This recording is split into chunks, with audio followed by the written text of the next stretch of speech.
We're looking forward to our time together on Agents of Hope.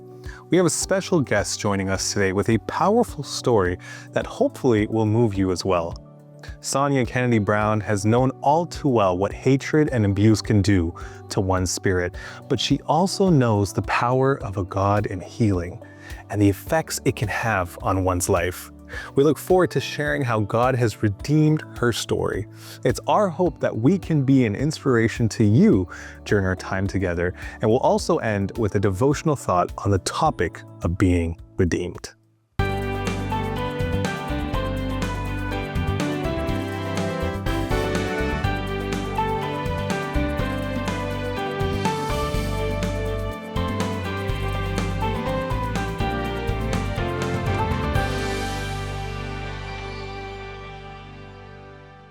My name is Brad Dennis. I'm Ho'ayat from the west coast of Vancouver Island. My Ho'ayat name is Kwahonasat, which means from the place of the chiefs. I'm Deanna Dennis, Brad's wife. I'm Mexican by birth, Ho'ayat by marriage, and my Ho'ayat name is Chachimot, which means she who makes things right.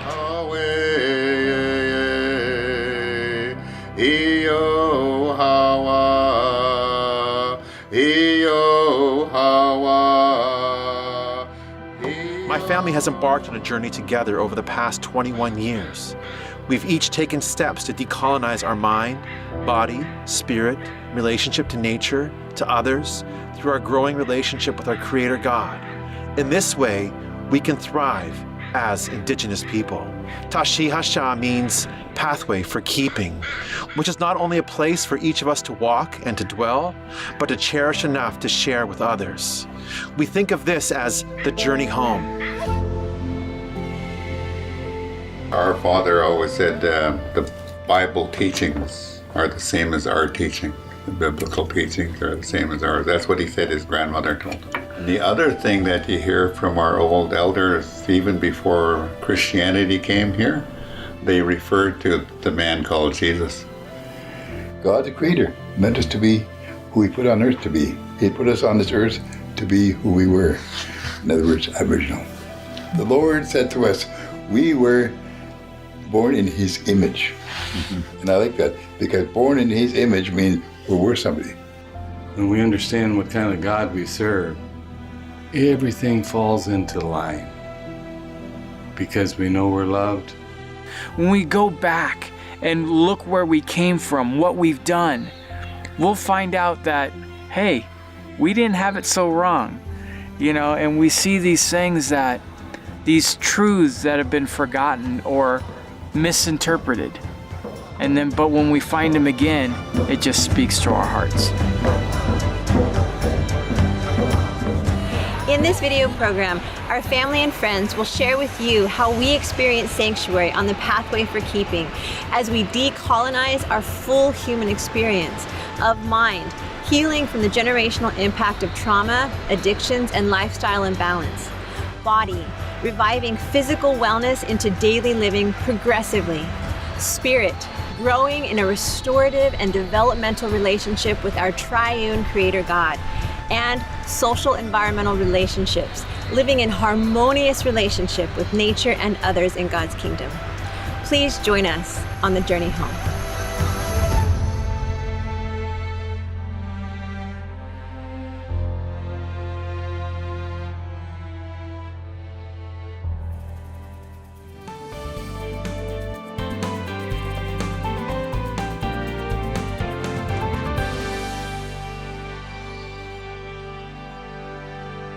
Michelle, it's so great to have you join me again, and hopefully our program today can be inspirational to those of you watching. Absolutely, I agree, and I'm looking forward to sharing some great stories today. And if there's one thing we want you to remember from today, it's this. You matter, and your support, your prayers, and your presence, they mean more to us than words can say. This movement doesn't happen without you.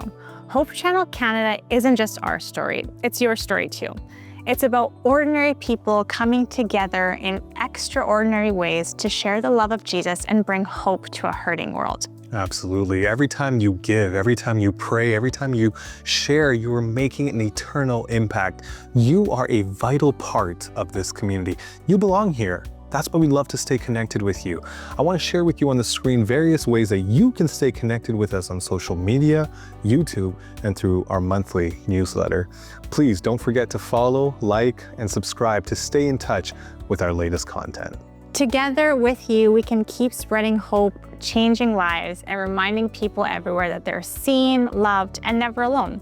Because this movement isn't complete without you. Absolutely, I couldn't agree more. Before we dive into today's interview, I want to take a quick moment to remind you of the many ways that you can watch Hope Channel Canada and Agents of Hope. If you haven't explored them yet, please take a look at the information on your screen. There may be a platform that fits your lifestyle even better. At the heart of everything we do is one purpose: to show the life-changing impact that Christian media can have in the lives of Canadians. But this mission isn't something we can accomplish on our own. We rely on your prayers, your support, and your partnership to keep this message moving forward. So thank you for standing with us. Together, we're bringing hope into homes across our nation. Thanks for that, Sam. You know, I'm always deeply encouraged by the messages we receive, hearing why people from across Canada choose to support Hope Channel Canada, and it reminds me that this ministry truly matters. Every story is a testament to how God is working through this ministry, and it inspires us to keep going. So today, I want to share a message that we received from Anna Flores from Edmonton, Alberta. She says, I support Hope Channel Canada in various ways because I believe it's an intentional and effective cause that is able to bring people from all walks of life to come to know Jesus in a creative way. Thank you, Anna, for sharing that with us, and we truly appreciate your support. Your story matters, and we would love to hear it. What excites you about Hope Channel Canada? How has this ministry inspired or encouraged you? You know, your voice has the power to inspire others to step out in faith and become agents of hope in their own communities. So write to us at agentsofhope@hopetv.ca or send us a DM on social media. And speaking of stories, I recently got to hear some of Sonia Kennedy Brown's story, and I'm eager to have her share a little bit more of that in just a moment. So Sonia is a native of Jamaican, and she's been a citizen of Canada for several years now. She is a registered nurse with a Bachelor of Science degree from Northern Caribbean University, which was then called West Indies College in Jamaica, and a Master's in Educational Psychology from Andrews University in Michigan, United States.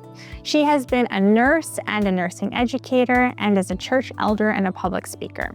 She is a published author, and since 2013, each year she's been a contributor to the Women's Devotional published through the Women's Ministry Department of the General Conference of the Seventh-day Adventist Church. Her motto is, "If I can help somebody along life's way, then my living shall not be in vain." Sonia, I'm so honored to have you join us here on Agents of Hope today, and it would be wonderful if we can start our time together by having you share a little bit more about yourself and your background and your life story. Okay, so it's my pleasure to be here and to share. I was born in Jamaica. Jamaica is a beautiful island, but I guess each country has their challenge because I was born an albino, and albinism is not something that is readily accepted by many because we're seen as rejected by God and rejected by even the devil because we're damaged. It is believed that we're possessed with evil spirits and that we are used sexually to take care of social diseases. And so it has a lot of negative connotations that go with it. And sometimes the social abuse, just the name calling, is very demoralizing. So from I was little, I knew, as soon as I could understand, I knew that I was a reject by society, but not by my family, because I'm from a very loving, caring family.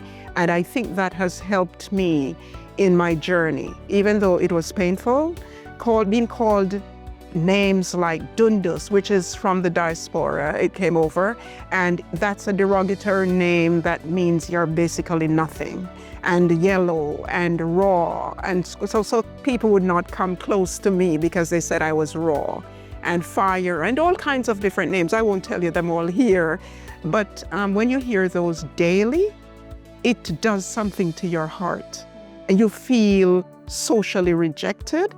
And of course, rejected because I didn't have a lot of friends.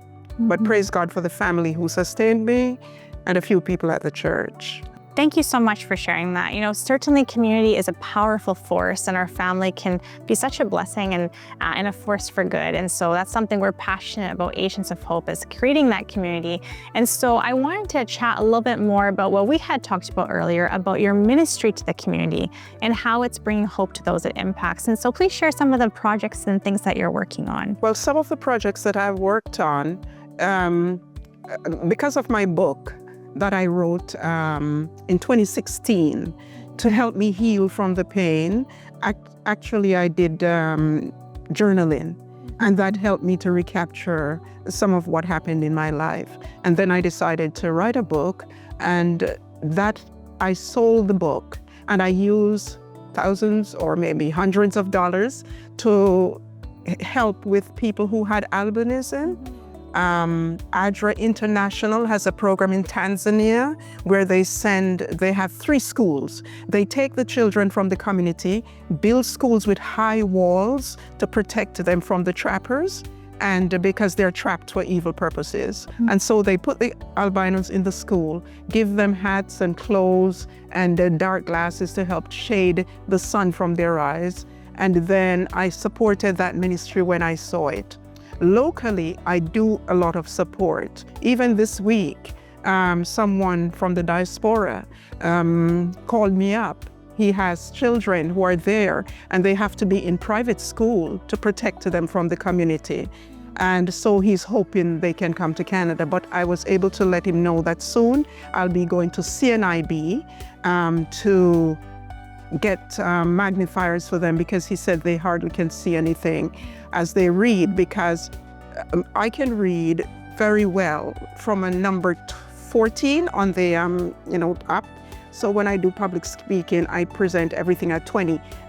When in school, books are written in small letters, and it is very difficult for us to read this. I can't read this without my magnifier. Right. So they have a challenge reading without a magnifier, and the regular glasses do not help. So I have supplied many albinos in Jamaica, in the States, as people connect me with them with magnifiers. I also do soup kitchen. Yeah. That's what I call it, my kitchen. My mom used to do that for the community, especially for the sick and the older people. And I love to just cook and take it to someone, even to church. Most Sabbaths I have a package for someone who lives alone, someone who is older, someone who is not well. And if I don't have a ride and the person is on the public transportation route, I'll take it on the bus. I do praying with people. I do a lot of prayers, a lot of Bible studies with people, just talking to them. It doesn't have to be a Bible study.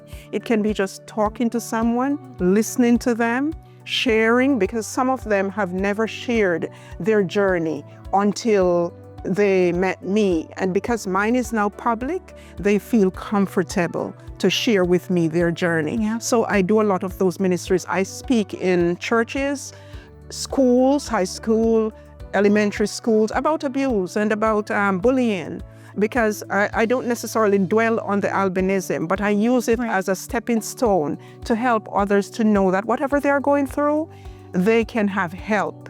I had help through God and through the church and through a pastor who helped me. They can have help to be productive.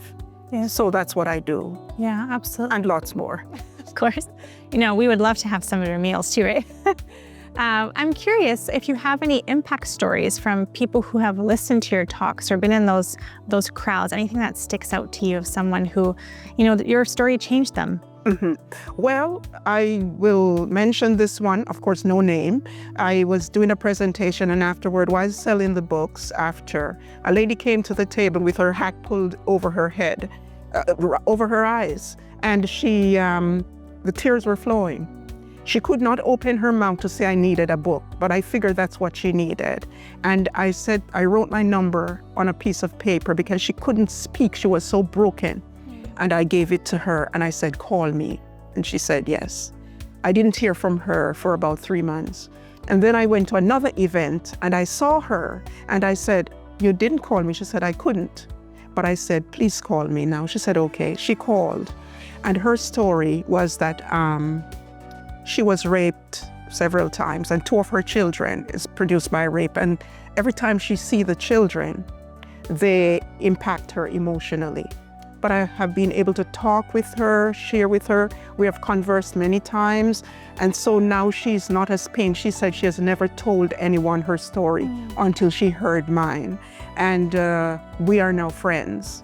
Another lady that I met, I saw her in the lobby of the church crying, and somebody said, that lady looks like she wants to talk to you, after I finished my sermon. And she came, when I went to her, she said, I was pregnant for this young man who I was dating, and somehow something happened, and he stabbed her about 27 times over her face, split her ear. You can still see, she's like now in her 70s, and you can still see the marks from the wounds on her face. The doctors patched her up, and she's still carrying that pain. I counseled her she said, pastors have prayed for me. I said, no, pastors are good, but you need a counselor who can give you deep counseling to help you through the pain you're experiencing.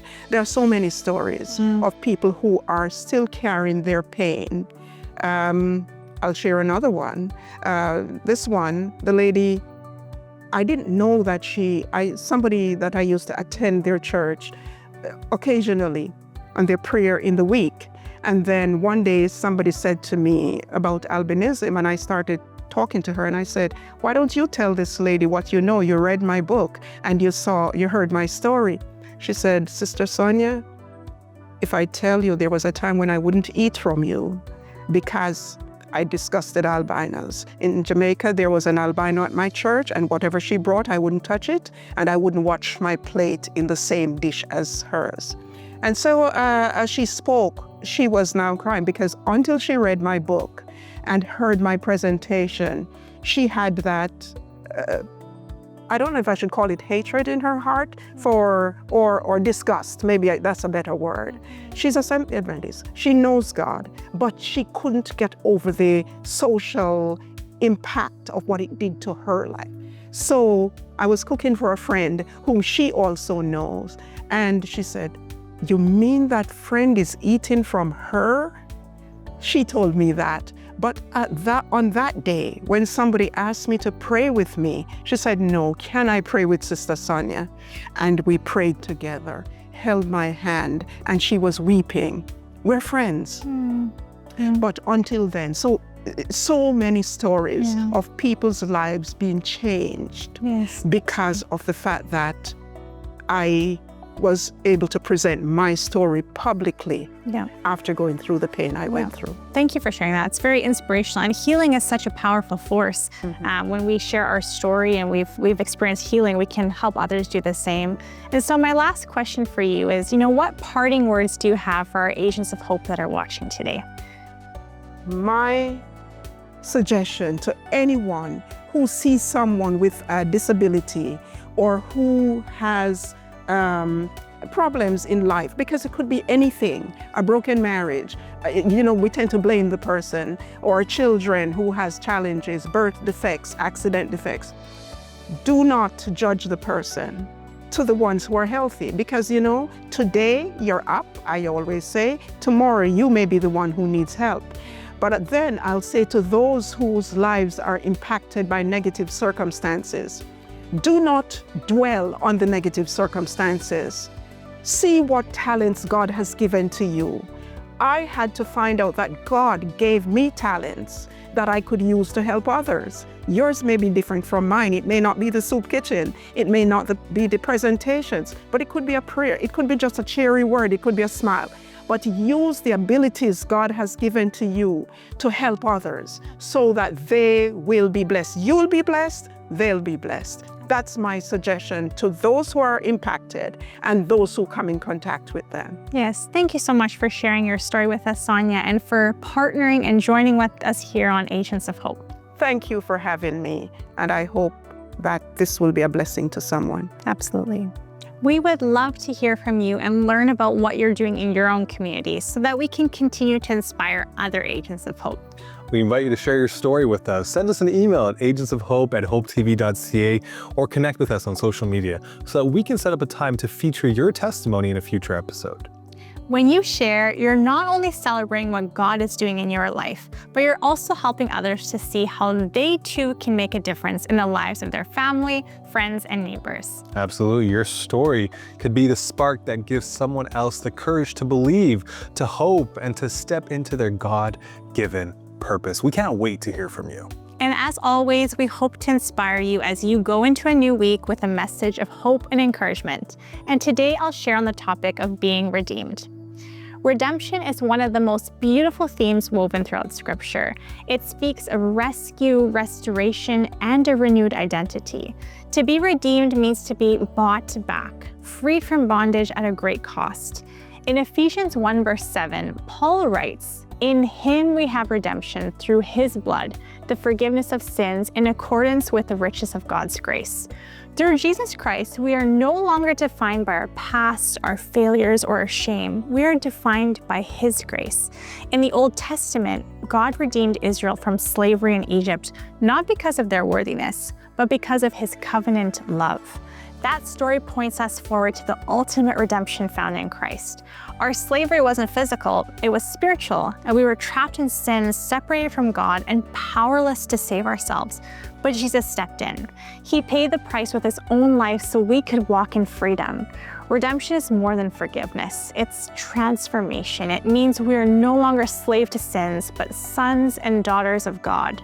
As Galatians 4:7 declares, so you are no longer a slave, but God's child. And since you're his child, God has made you also an heir. It's not just a legal transaction, it's relational restoration. And when we live as redeemed people, we walk in freedom, hope, and purpose. We don't carry the weight of who we used to be. Instead, we live with the joy of who we are becoming in Christ. Wow, thank you so much for that, Michelle. Yes, and now more than ever, our world is in desperate need of God's love, and what better place to find that than in his word? Yeah, and we also need people who are willing to stand firm in their faith and share the love of Jesus with those around them. You are the heartbeat of this movement. That's right. This ministry is a calling. It's a movement of hope powered by ordinary people like you and I, choosing to live with extraordinary purpose, compassion, and courage. Your role in this story is not just important, it's essential. Every prayer that you pray, every gift that you give, every step you take to show up, it all matters. More than you may ever know. Lives are being changed, hearts are being healed, hope is being restored because you said yes to being a part of what God is doing. You're a light in someone's darkest moment. You're a voice of hope for someone who feels forgotten. You are proof that God is still moving, he's still working, and he's still loving his people through his people. And prayer? Yeah, it's the very foundation of everything we do. When you pray for this ministry, you're standing in the gap for people all across Canada, reminding them that they're seen, known, and deeply loved by God. That's right. Thank you so much for believing in this ministry. Thank you for walking alongside us in faith. You know, and if you feel God stirring in your heart and you're wondering what might be the next step to look further in joining this, we would be honored to have you join us as a volunteer. So please visit agentsofhope.ca to discover how your unique gifts, your time, and your story can bring hope to others in deeply personal and powerful ways. And maybe you found yourself wondering, can my giving really make a difference? The answer is yes. People give to what moves their heart, to causes that align their values and their vision for a better world. And our hope is that as you experience this life-giving content on Hope Channel Canada, this ministry will find a special place in your heart as well, because this is so much more than media. It's about creating moments where people encounter the hope of Jesus, sometimes right when they need it the most. Every gift, big or small, helps make that possible. Yes, and your generosity helps us reach further, create more inspiring content, and provide a space where people from all walks of life can experience truth, hope, and love. Together with your prayers and your partnership, we can continue to share this life-changing message across all of Canada and invite countless others to discover the hope found in Jesus. Because when you give, you don't just fund a ministry, you fuel a movement of hope that can change lives forever. There are so many meaningful ways that you can partner with us financially and become an agent of hope, a vital part of this growing movement to share the love of Jesus across Canada. Whether you choose to give a one-time gift to become a monthly partner or leave a legacy gift or bequest, every act of generosity makes a real and lasting difference. More than anything, our heart is to help you see why your partnership matters and the incredible impact you can have when you join this community of hope. Your one-time or monthly gifts help us create and share life-changing content, expand our reach through social media, TV, and radio, and invest in the tools and equipment needed to produce inspiring programs that speak directly to hearts across our nation. Yes, so maybe it's $10, $20, $50, $100, or really whatever God puts on your heart. Every gift helps bring hope to someone who's searching for answers. And for those who feel deeply connected to our mission, a legacy gift or bequest ensures that long after today, your faith and generosity will continue to share the gospel and the hope of Jesus with future generations of Canadians. We would be honored to walk with you in planning a gift that reflects your heart and your vision. That's right. We're so passionate about this work, and we're committed to creating content that transforms lives, producing programs that inspire faith, and building a movement that brings hope to every corner in Canada. If this resonates with you, if you see the incredible value and potential of media ministry, we invite you to partner with us as an agent of hope. Because the truth is, this movement grows stronger every time someone like you says yes. Hope starts with you. And together, we can bring the hope of Jesus to more lives than ever before. We are so grateful for you. From the bottom of our hearts, thank you for your prayers, for your generosity, and for being a part of this life-changing movement. And as a special thank you for your generosity, we want to bless you with a meaningful gift. For a minimum donation of $30, we would love to send you a beautifully curated collection of Bible devotionals designed to inspire your heart, deepen your faith, and enrich your personal time with God. It's just one small way that we can express our appreciation for your partnership in this mission. Thank you so much for standing with us as an agent of hope. Together, we're making a difference. So please donate online at agentsofhope.ca by debit, credit, Google Pay, or Apple Pay. And you can also e-transfer if you prefer to Agents of Hope at hopetv.ca, or send a check that's payable to Hope Channel Canada at the following address: Hope Channel Canada, 1148 King Street East, Oshawa, Ontario, L1H1H8. And lastly, if you prefer, you can give us a call at 1-855-4-HOPE-TV. That's 1-855-446-7388. Before we wrap up today, I want to encourage you that if you were blessed by today's episode, to like, share, and subscribe to our YouTube channel and to Agents of Hope. And hey, share this episode with someone you think will need it. We would love the opportunity to pray for you as you pray for us. Absolutely. And if you have any prayer requests, please don't hesitate to contact us at agentsofhope@hopetv.ca or on social media. Thank you. And remember that together we can let Canada know that in Jesus, There's more to life.